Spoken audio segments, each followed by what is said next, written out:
everyone, I am Dr. Dultana Ovais from Department of Commerce, the Bhopal School of Social Sciences. And today's agenda for this video lecture is the role of state in public finance. But before we diverge into the subject, let us look at recent headlines. Vodafone Idea shares boosted by Indian government's relief package. Indian government announces PLI scheme for auto sector, that is product linked incentive schemes.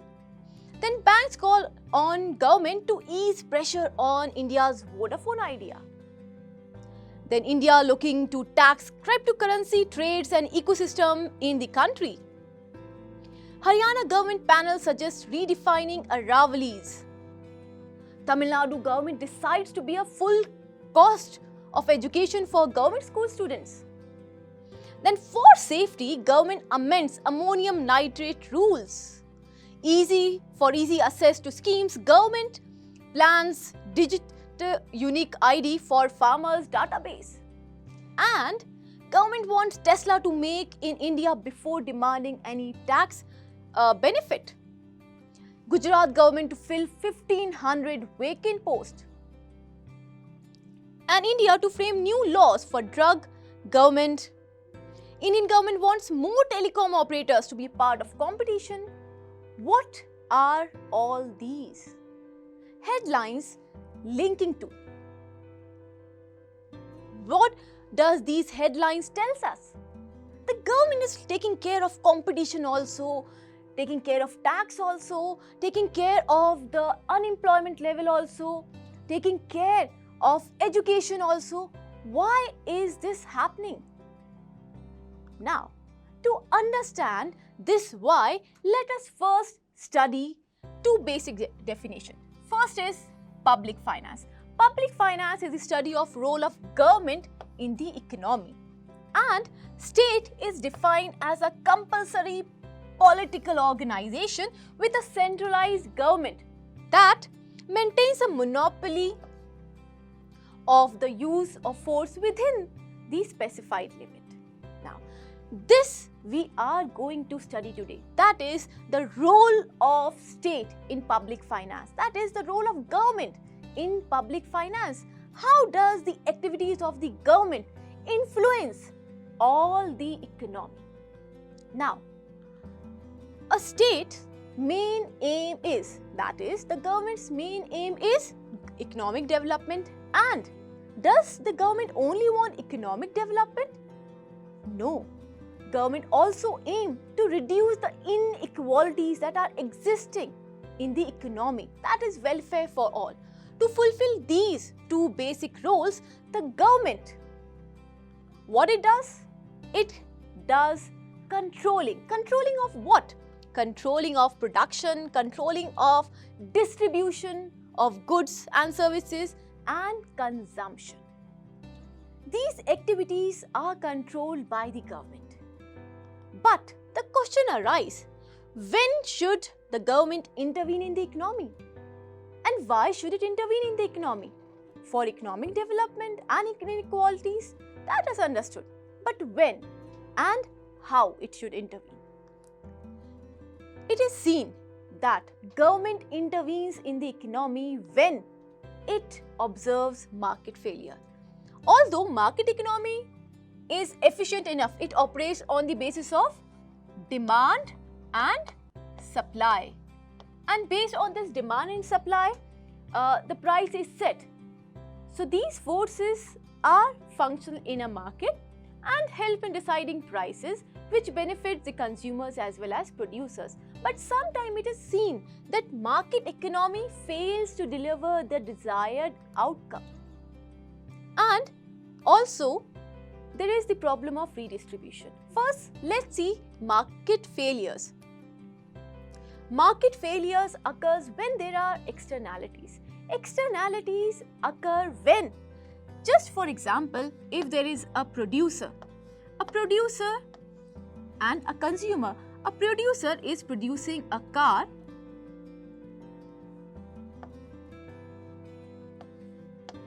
which is being consumed or purchased by a consumer. But in the production of this car, what is happening?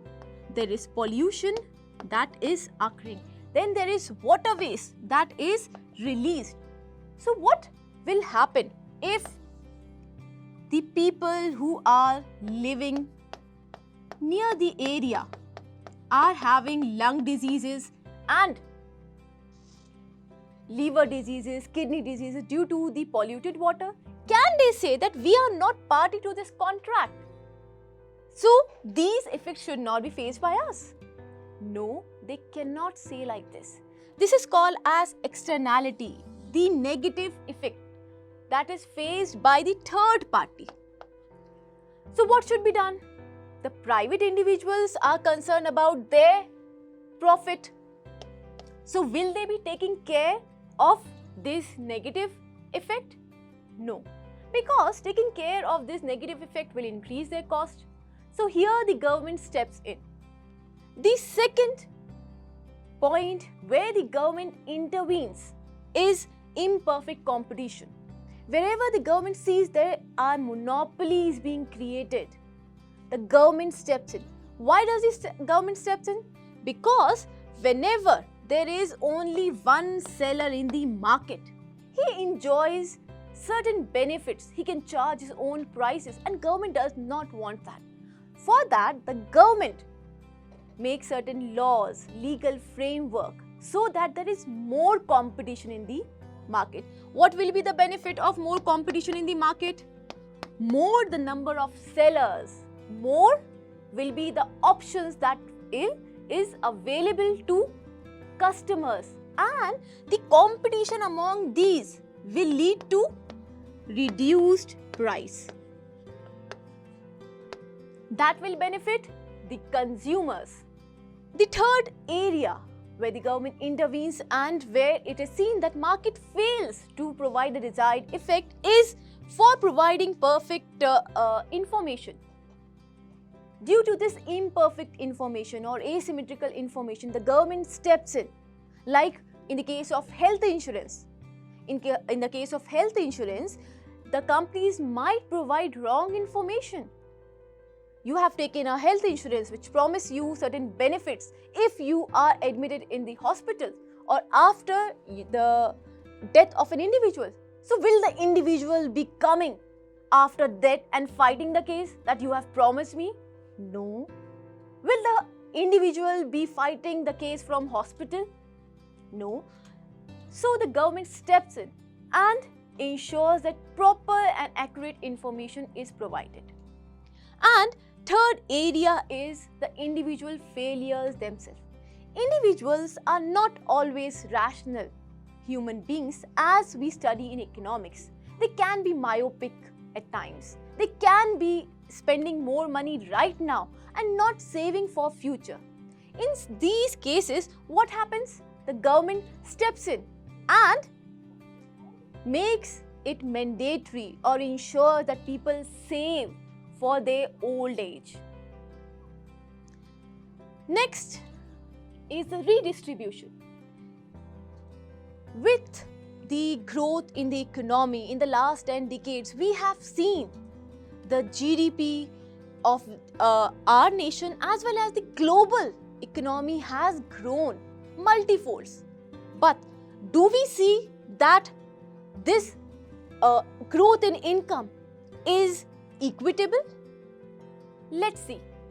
This is the data which tells that the elite in 2005 were 1.5%. Those that are having income in dollars more than 30.8 thousand.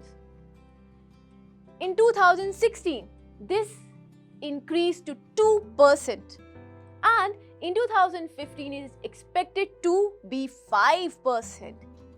Really great. But look at another statistics which says the richest 10% have how much? 77.4% of national wealth. And what about the poorest? The poorest 60% are having 4.7% of the national wealth. So we see that the wealth distribution is not normal.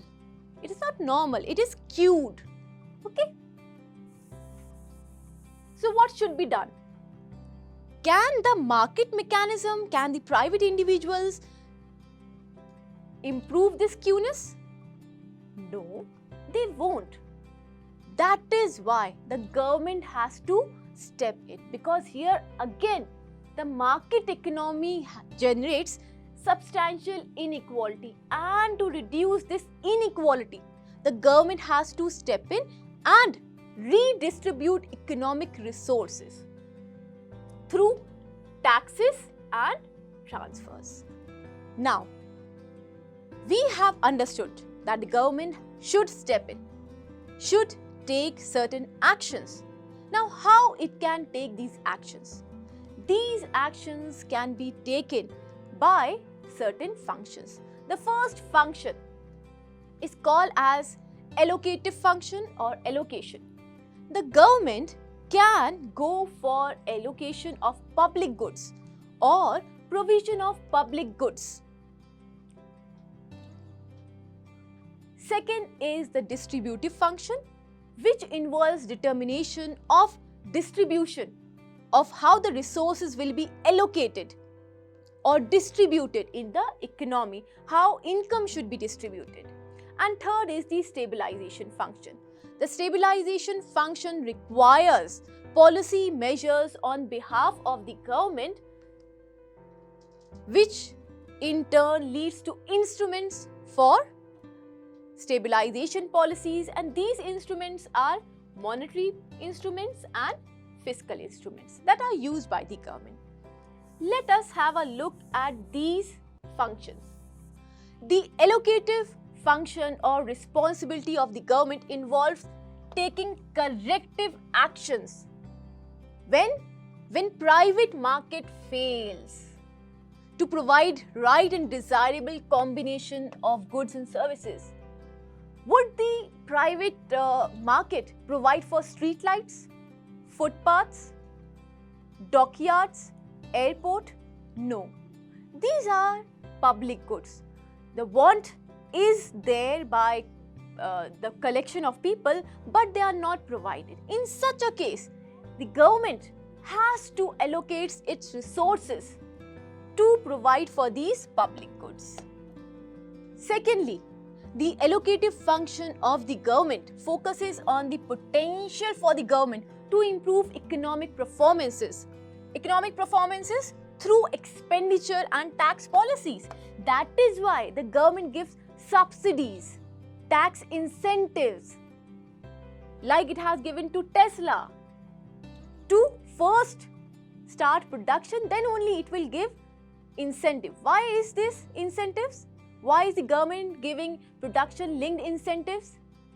To promote production, and for providing these incentives, the government has to spend its resources.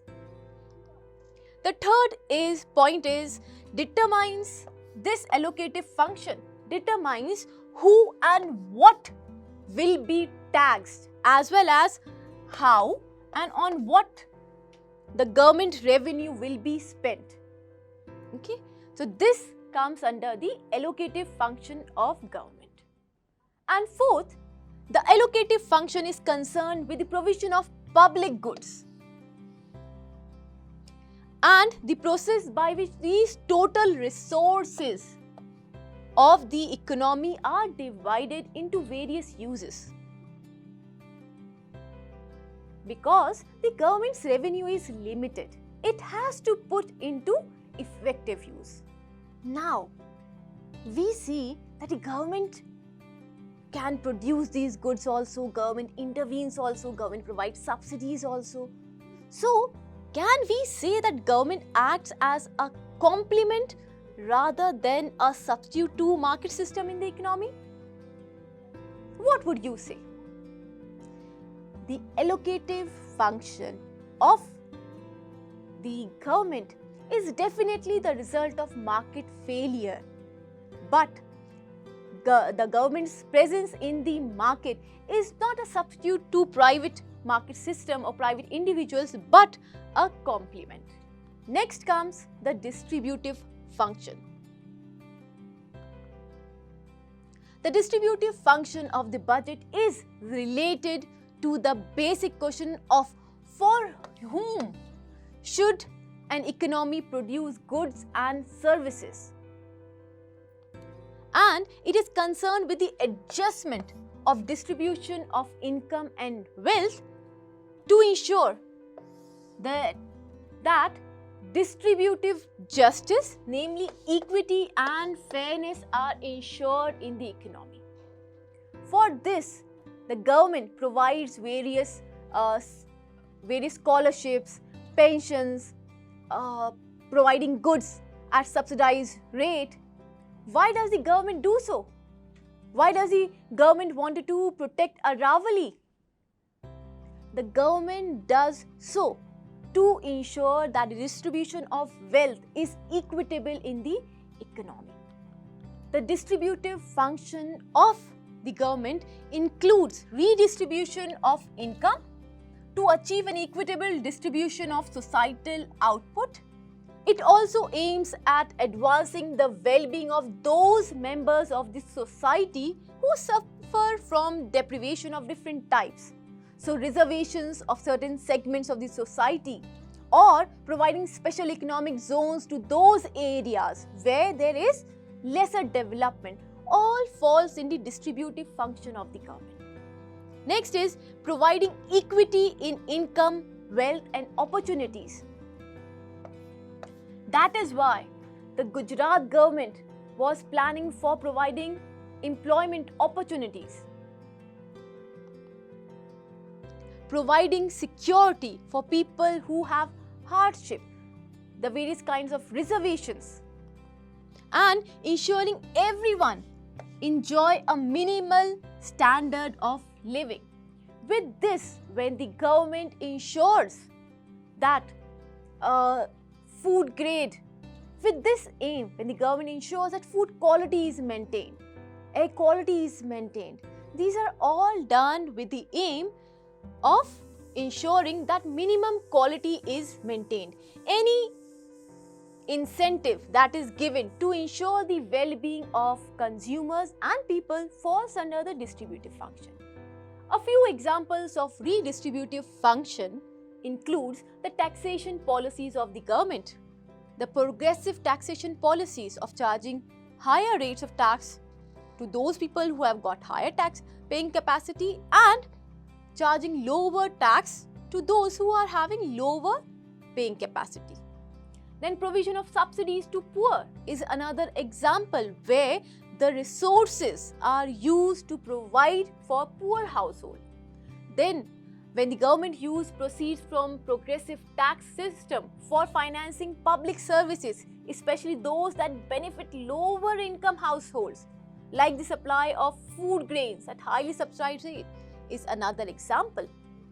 Also providing employment reservation, and especially to certain segments of the population, and regulation of manufacturing and sale of certain products to ensure health and well-being of consumers, like cigarettes, tobacco. The government ensures that warnings are mentioned.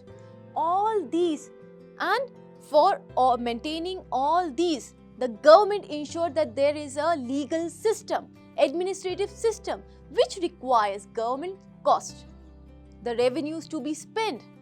These are all included in the redistributive function of the government. Next comes the stabilization function. The stabilization function is one of the key functions of fiscal policy and aims at eliminating the macroeconomic fluctuations arising from suboptimal allocation. The stabilization function is concerned with the performance of aggregate economy. That is why the government looks into what is the level of aggregate demand in the economy, what is the level of employment in the economy. If demand is less, how can the demand be increased? If the employment level is less, how can the government step in and provide more employment opportunities? Because we see that the market mechanism, the forces of demand and supply are not able to provide for these employment opportunities to ensure increase in aggregate demand. The government steps in and adopts measures so that the economy is revived. And for that it looks into what are the level of labor employment, how is the capital being utilized, what is the overall output level and income also, what is the general price level. If there is increase in price level, that is inflation. Inflation eats away the savings of individuals, and if savings are lost, what is going to be the impact on the economy? That is analyzed by the government. If they are reduced saving, then it will lead to reduced investment. Reduced investment will further reduce the level of employment in the economy. Due to this, the government steps in, and it also looks at the balance of international payments and the rate of economic growth. And if it sees that if in these macroeconomic indicators, if there is any imbalance, it tries to stabilize this through, of course, that would require resource allocation. Of course, it will require expenditure on the part of the government. So, in this video lecture, we saw the role of state with the main purpose of economic development and reducing inequality. It tries to control the level of production, distribution and consumption by performing three crucial functions, that is allocative function, distributive function and stabilization function. Hope you benefited from this video lecture and you were able to answer the basic question of when should the government intervene in the economy? How might the government intervene? And lastly, why do government choose to intervene in the way they do? That was all for this video lecture. Keep learning, keep growing.